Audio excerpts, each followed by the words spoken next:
Para quem de fato aí não entendeu o que aconteceu nesse dia, o dia que o atual presidente dos Estados Unidos, né, Donald John Trump, levou ali aquele tiro de raspão na orelha, eu vou estar explicando para você da forma que eu fui ligando os pontos, de uma forma espiritual, tá bom? Muitas pessoas não vão crer, muitas pessoas irão crer, que já estão acompanhando meus vídeos, não é de hoje, tá? Tá acompanhando meus vídeos aí e se aprofundando de acordo com os estudos aí. E a gente vai ligando os pontos biblicamente, tá? Para você ver que não é do acaso isso que eu vou falar para vocês, tá bom? Então vamos lá. O que aconteceu nesse dia? Primeiramente, nesse dia aí, aos olhos do mundo, aos olhos carnais, né? O atual presidente dos Estados Unidos, ele sofreu ali um atentado, tá bom? E o tiro pegou de raspão. Só que o mais impressionante foi que os agentes ali, as pessoas que estavam protegendo ele, já tinham notado a presença da pessoa que iria efetuar o disparo. Essa pessoa já estava ali, ela já tinha sido localizada. E todo mundo ficou pensando, né? Por que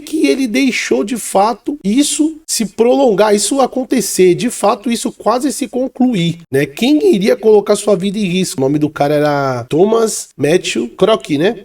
Thomas é de Tomé, o significado do nome de Thomas é gêmeo. Vocês vão entender. Vocês vão entender o que está acontecendo. E eu vou deixar para vocês aqui o nome aqui em cima. Matthew, né, de Mateus. Mateus significa ali dádiva de Deus, né? Dádiva dada por Deus. Vocês vão entender o que se trata isso. E Crook significa ali cajado. É um cajado envergado. Se você pesquisar o nome do meliante ali, vou dizer assim, né, que efetua o disparo, significa isso. Então, se você se aprofundar, você vai ver o que significa Tomé, o que significa Mateus e o que significa ali o Crock. Então, o atual presidente, que na época não era presidente, estava fazendo ali uma campanha em um lugar aberto, em um lugar onde tinha atiradores de elite, pronto para proteger ele a qualquer momento, e os atiradores já tinham localizado o alvo, e ninguém simplesmente tomou uma atitude referente a isso. Imagina, 86 segundos, né? Eles sabiam já dessa informação há 86 segundos. Por que ninguém tomou uma atitude contra o meliante?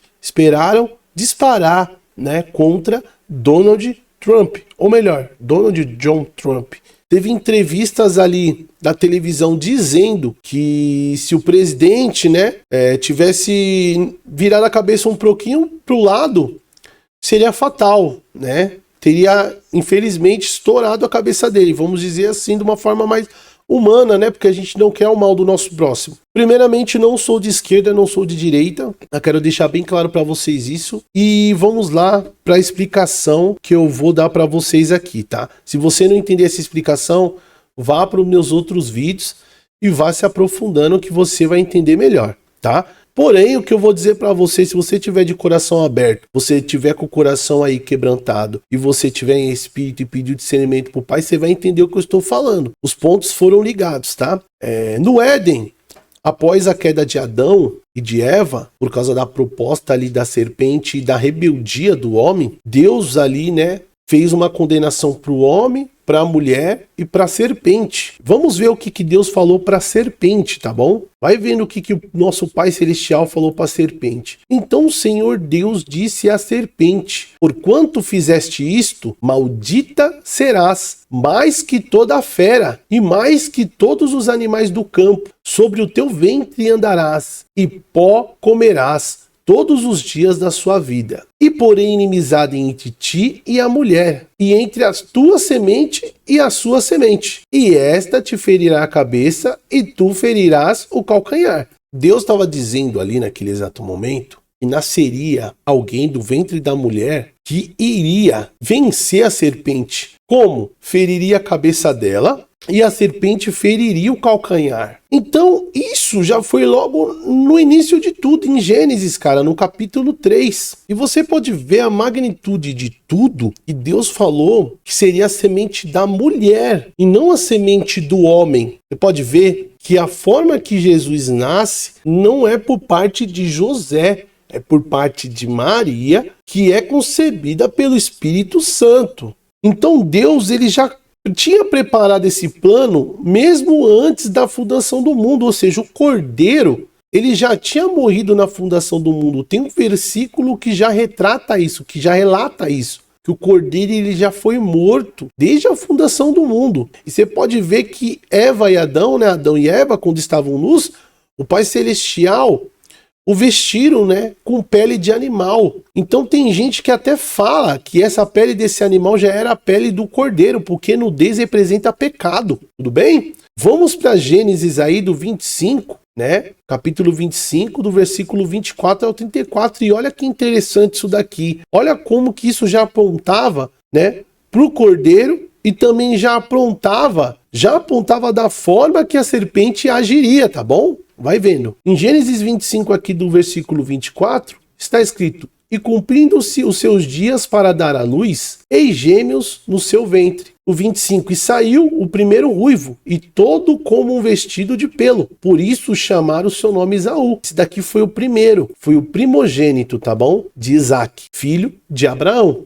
E depois saiu o seu irmão, agarrado sua mão ao calcanhar de Esaú. Por isso se chamou seu nome Jacó. E era Isaque da idade de 60 anos quando gerou. E cresceram os meninos. Esaú foi homem perito na caça, homem do campo. Mas Jacó era homem simples, habitando em tendas. Agora você me responde, quem foi que habitou em tendas? Quem foi que pediu para Moisés que queria habitar em tendas? Vai vendo, me responde aí, deixa um comentário. Quem foi que habitou em tendas? Quem foi depois do Novo Testamento que habitou num tabernáculo de carne? Tá entendendo? Aponta para Cristo. Tá vendo? A simplicidade de Jacó. Jacó nasceu segurando o calcanhar do seu irmão, certo? O seu irmão nasceu primogênito. Então houve ali uma batalha já na barriga da mãe, está entendendo? Ao ponto de Jacó, um homem simples, né, que não era o primogênito, ter nascido, presta atenção, em segundo lugar, porém segurando no calcanhar. Você lembra o que eu acabei de ler agora em Gênesis? Ah, Lucas, você está dizendo então que Jacó é a serpente? Não estou dizendo que Jacó é a serpente. E se porventura Jacó fosse a serpente, seria aquela mesma serpente que Moisés levantou lá no deserto para todo aquele que olhasse para a serpente fosse salvo, fosse curado, tá? Aquela mesma serpente que Jesus menciona para Nicodemos. Tá lembrado? Então vai vendo. Mas presta atenção nisso. Aí, Lucas, mas você está dizendo então que Jacó é a serpente? Eu estou apenas dizendo que Jacó está apontando para Jesus. Quando eu falo Jacó, é porque está na história de Jacó, está na linha temporal de Jacó, mas já está apontando para Jesus.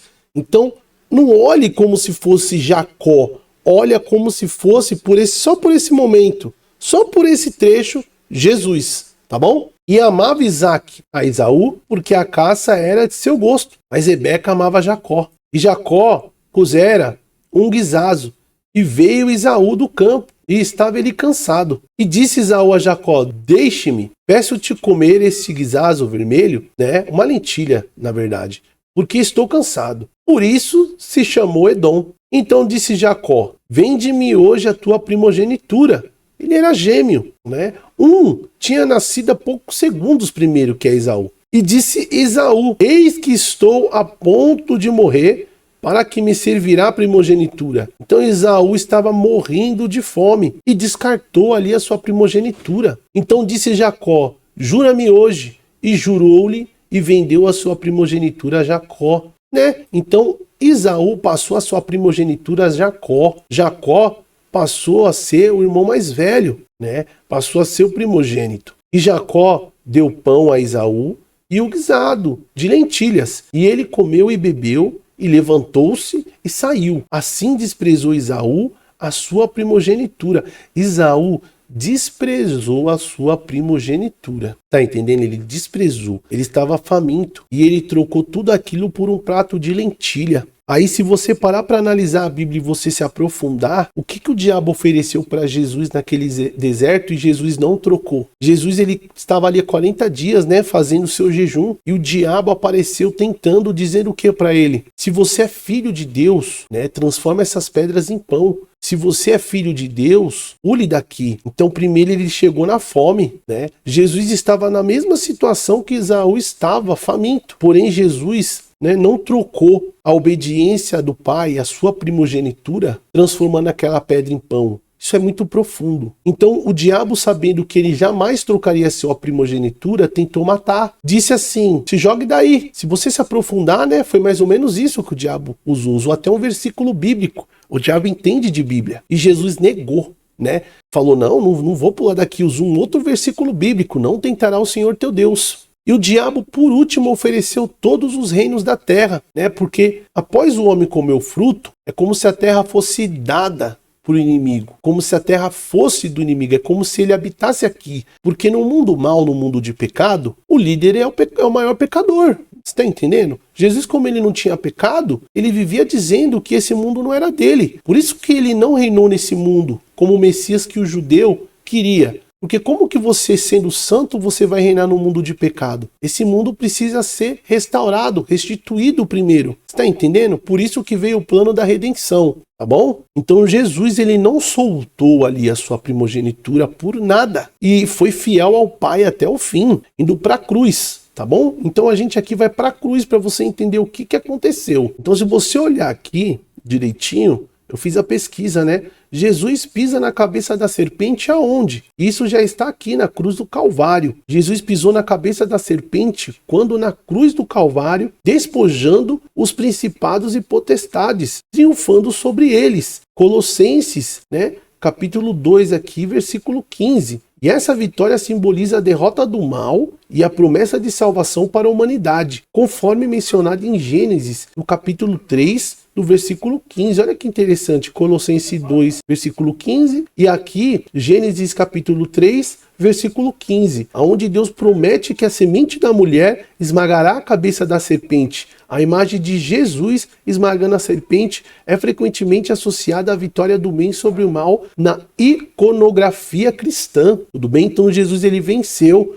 quando ele se entregou naquela cruz, ele cumpriu, está consumado, tudo bem? Ali, eles não trouxe de volta ao caminho que é ele, eles não trouxe de volta ao Pai, tá bom? Então vamos lá. E o que tudo isso tem a ver com Donald Trump, né? E a sua ferida na orelha ali, sua ferida que era para ser uma ferida mortal, né? E ele sabia, né? As pessoas sabiam que aquele rapaz estava no telhado, poderiam ter evitado esse disparo, porém, esse disparo teria de ser feito, né? Para chocar, né? Só que é o seguinte, cara, eu não vejo isso como algo humano, porque nenhum homem colocaria a sua vida em risco em uma campanha política, né?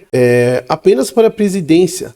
Tem algo sobrenatural por trás. E o próprio Donald Trump, quando ele cai, ele fala que ele renasceu. Ele fala assim que ali, né, ele tinha um propósito de Deus ali. E ele vem tentando fazer esse propósito, e os judeus o tratam aí como algo messiânico, não é à toa ali que também fizeram uma moeda referente a Ciro, tá? E os judeus, como nos outros vídeos, eu venho alertando vocês, fizeram estudos na gemátria judaica ali, hebraica, e o número dá 424. Que significa Mashiach ben Davi, Messias filho de Davi. Porém, o cálculo é realizado apenas com o nome Donald Trump e não com o nome Donald John Trump. Quando você coloca o nome Donald John Trump, o número muda, o número se torna 666. É aí que está o ponto-chave de tudo isso, tudo bem? E agora eu vou te explicar a cena do disparo. Salve esse vídeo, tá? Porque esse vídeo ele pode cair, ele pode não permanecer aqui, porque quando a verdade ela é levada para as pessoas, o inimigo ele se levanta, tá bom? E olha meus outros vídeos, eu te aconselho você a olhar meus outros vídeos. Espalha bastante essa informação porque ela é importante, tudo bem? Então vamos lá, referente, né, sobre tudo que a gente falou, calcanhar, Jesus vencendo com um pisão na cabeça na cruz da serpente. Agora para onde que a gente vamos? Vamos para Apocalipse. Em Apocalipse, aqui como vocês podem ver, Apocalipse 13, do versículo 3 adiante, está escrito: e vi uma das suas cabeças como ferida de morte, e a sua chaga mortal foi curada, e toda a terra se maravilhou após a besta, e adoraram o dragão que deu à besta o seu poder, e adoraram a besta, dizendo: quem é semelhante à besta? Quem poderá batalhar contra ela? Ou seja, estava escrito, até por esses dias aqui, quem poderá lutar contra ela? Donald Trump, quando ele cai ali, naquele disparo, e ele levanta com os punhos fechados, dando um soco no ar e dizendo 3 vezes, lutem, lutem, lutem. estimulando as pessoas, né, a dizerem e a pensarem: uau, quem poderá lutar contra ele? Esse tiro não o derrubou. Ué, é algo divino isso. O cara acaba de tomar um disparo, ele cai, levanta com o punho fechado, levanta e estimula a plateia, estimula a população, estimula todo mundo, porque isso foi noticiado em todo mundo. Lutem, lutem, lutem. Quem poderá lutar contra a besta? Só que o mais impressionante, o mais blasfêmico, né? Uma blasfêmia, foi o quê? Que quando ele toma um disparo e ele cai e ele levanta, é como se ele mandasse um recado para o mundo espiritual dizendo: o pisão que Jesus me deu na cruz não foi certeiro na cabeça, foi de raspão na orelha. Eu estou pronto para a batalha e eu vou lutar até o fim. Não é à toa que ele levanta e diz 3 vezes. Quando os anjos estão no céu e vão ali reverenciar Deus, vão glorificar o nome de Deus, eles repetem 3 vezes: Santo, Santo, Santo, querendo confirmar a santidade de Deus. E Donald Trump não fez diferente, porém de um ato blasfêmico. Ele levanta seu punho, olha para as pessoas e diz 3 vezes: lutem, lutem, lutem. Você está entendendo? Ele está confirmando que vai lutar e nada vai impedir. Porém, ele diz que seu plano ali, né, foi por intervenção de uma ordem divina. Ele está crente, ele está ciente. Porém, o que ele está fazendo se cumpre em diversas profecias, como esta em Apocalipse 13. Tudo bem? Aonde o quê? Aonde o povo judeu, através de um outro vídeo meu que eu expliquei ali, o Pai revelou para as pessoas, o Pai revelou para todos nós, né, a história de Jacó, né, sobre como Jacó se tornou Israel. Israel hoje é um país, porém Israel nasceu de Jacó, nasceu das 12 tribos, veio do nome de Jacó, que se passou a se tornar Israel. Israel, né, após Jacó lutar com o anjo do Senhor, querendo a sua bênção. Então tem tudo isso explicado em outro vídeo. Se vocês se aprofundarem nos outros vídeos, vocês vão entender o que eu tô querendo dizer. Olhem os outros vídeos, compartilhe demais essa informação, tá bom? Porque é muito importante, salva no seu celular ou no seu computador. E eu também começarei a fazer vídeos nas outras plataformas, tá? Como por exemplo no YouTube, tudo bem? Então vamos lá, espero que vocês aí tenham entendido a mensagem. Vai ter gente que não irá acreditar, porque está preso nesse mundo de política, está dividido pelo sistema entre esquerda e direita, está acreditando que um homem irá salvar, né, a humanidade, um homem falho, um homem pecador, um homem que está prestes a impor, né, a colocar ali sua marca na população. Mas para isso antes ele precisa quebrar a economia para instaurar um novo sistema, que é o sistema da besta. Isto não é sobre política, isto é sobre a sua salvação e a sua comunhão com o nosso Pai Celestial. Não é hora de você ficar dividido entre Lula e Bolsonaro. É hora de você fixar seus olhos no Pai, porque em Provérbios 4, versículo 27, diz lá: não arrede seu pé nem para a esquerda e nem para a direita, tá bom? Olhe para Jesus, bote seu coração para Jesus, porque senão você vai ser enganado. O anticristo, ele não virá aparentemente como um vilão, ele virá se fazendo um anjo de luz para enganar muitos. Ele irá seduzir, ele irá fazer as pessoas sofrerem a tentação. Tudo bem? Espero que vocês tenham entendido o que aconteceu, o que está acontecendo. Deus está te chamando. Volte para Ele. Guarde a palavra da paciência para que você seja livre dessa hora da tentação que está por vir sobre a terra. Amém, irmãos?